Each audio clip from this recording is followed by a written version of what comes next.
جب بھی اللہ کی اس سرزمین پر کسی انسان نے تکبر کیا، ظلم کیا، تو پھر اللہ نے اس کو نشان عبرت بنا دیا۔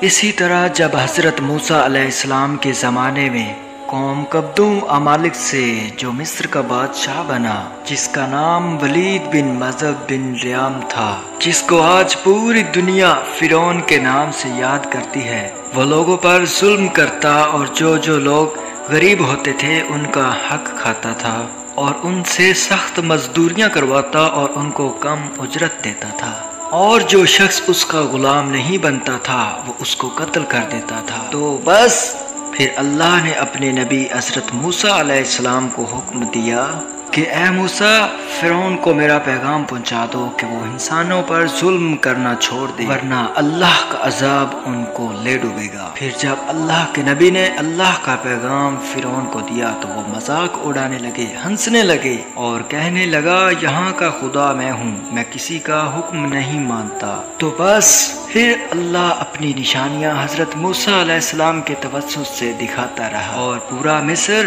حضرت موسیٰ کے معجزات کو دیکھ کے حیران ہوتا گیا۔ کچھ ایمان لے آئے اور کچھ فرعون سے سوال کرنے لگے۔ بالآخر فرعون حضرت موسیٰ علیہ السلام کے معجزات کو دیکھ کر اس بات پر آ پہنچا کہ آج میں موسیٰ اور اس کی قوم بنی اسرائیل کو قتل کر دوں گا۔ اللہ نے اپنے نبی موسیٰ علیہ السلام تک پیغام پہنچایا کہ اے موسیٰ، رات میں اپنی قوم کو اس شہر سے لے کے نکل جا۔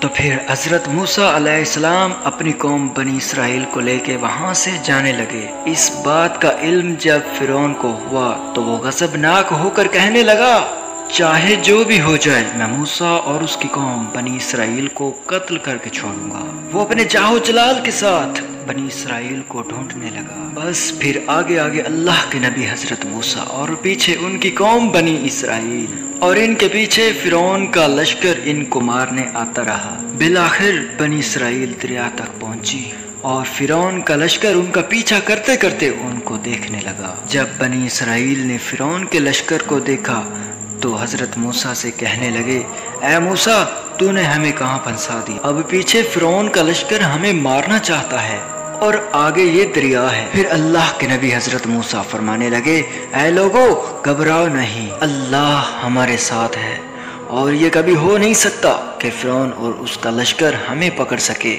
سب کہنے لگے اے موسیٰ، اب ہم آگے جائیں گے کیسے؟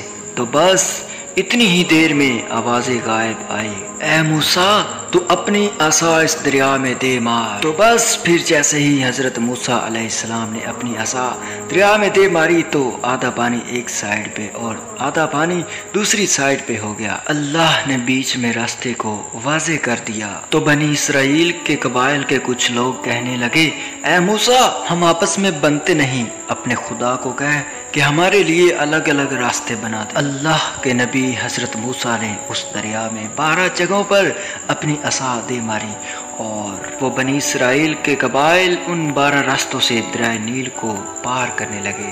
جیسے ہی یہ منظر فرعون اور اس کے لشکر نے دیکھا تو وہ بھی ان 12 راستوں سے موسیٰ اور اس کی قوم بنی اسرائیل کے پیچھے آ گئے۔ جیسے ہی حضرت موسیٰ بنی اسرائیل کے ساتھ دریا کے اس پار پہنچے اور دریا کے بیچوں بیچ فرعون کا لشکر موجود تھا تو اللہ نے پانی کو پھر سے حکم دیا۔